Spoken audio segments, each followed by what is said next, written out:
12 సంవత్సరాల నుండి తీవ్ర రక్తస్రావంతో బాధపడిన స్త్రీ.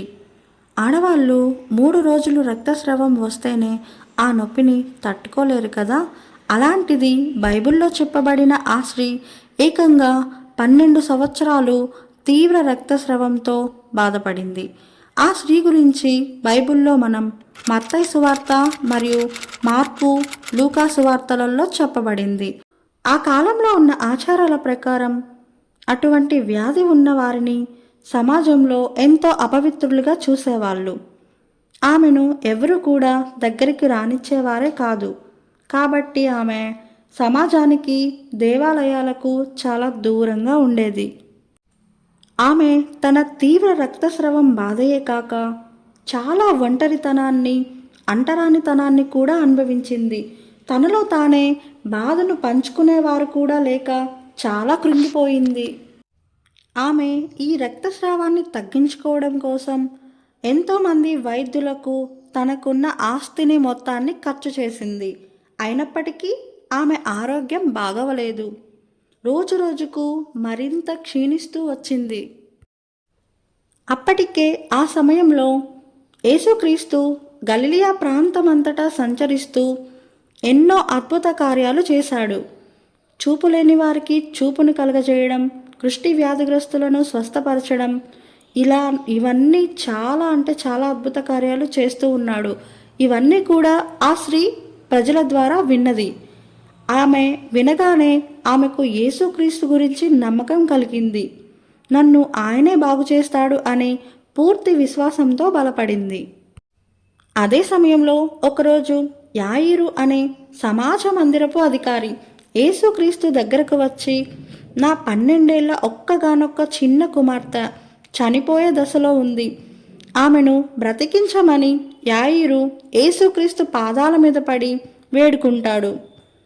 అప్పుడు యేసు అతనితో కలిసి ఆమె కుమార్తె దగ్గరకు బయలుదేరుతాడు. యేసు యాయిరు ఇంటికి వెళ్తున్నప్పుడు ఆయన చుట్టూ ప్రజలు విపరీతంగా గుంపులు కూడి వస్తారు. అప్పటికే అంచెలంచెలుగా యేసుక్రీస్తు చేస్తున్న అద్భుత కార్యాలను గురించి విన్న ఆ స్త్రీ, నేను ఆయన వస్త్రపు అంచును తాకినా చాలు స్వస్థత పొందుతాను అని మనసులో బలంగా నమ్మింది. అప్పుడు యేసుక్రీస్తు ఆ ఊరిలో వెళ్తున్నప్పుడు యేసు చుట్టూ ఉన్న జన సమూహంలో ఎవరికీ తెలియకుండా వెనుక నుండి వచ్చి ఆయన వస్త్రపు అంచును తాకింది. తక్షణ స్వస్థత. ఆమె తాకిన వెంటనే 12 ఏళ్లుగా ఆగని ఆ రక్తస్రావం ఆగిపోయిందని, తన శరీరంలో స్వస్థత కలిగిందని ఆమెకు అర్థమైంది. అప్పుడు యేసుక్రీస్తు తనలో నుండి శక్తి బయటకు వెళ్ళినట్లు గ్రహించి, నన్ను తాకినది ఎవరు అని అడుగుతాడు.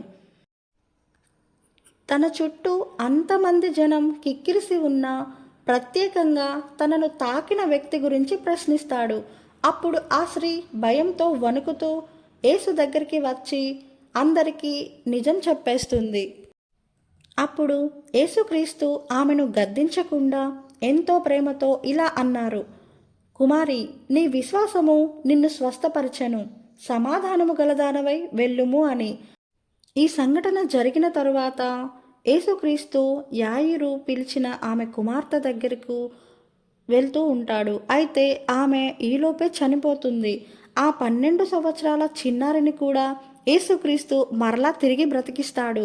అప్పుడు ఆ చనిపోయిన చిన్నారిని కూడా బ్రతికించి మరొక అద్భుత కార్యాన్ని చేశాడు. ఈ కథలో మనం చూసినట్లయితే ఆ స్త్రీ యేసుక్రీస్తు ఎదుటకు వెళ్ళాలని అనుకోలేదు. కానీ ఎలాగైనా ఆయనకు తెలియకుండా ఆయన వస్త్రం తాకినా చాలు నేను బాగుపడతానని అనుకుంది. అలాంటి విశ్వాసమే ఆమెను బాగు చేసింది. ఈ రోజుల్లో మనకు కూడా అలాంటి విశ్వాసం మనందరికీ కావాలని ఆశిద్దాం. ఈ వీడియోను చివరి వరకు చూసిన ప్రతి ఒక్కరికి పేరు పేరున హృదయపూర్వక వందనాలు. ఇలాంటి మరిన్ని బైబిల్ స్టోరీస్ కోసం నా ఛానల్ని సబ్స్క్రైబ్ చేసుకోండి. God bless you all.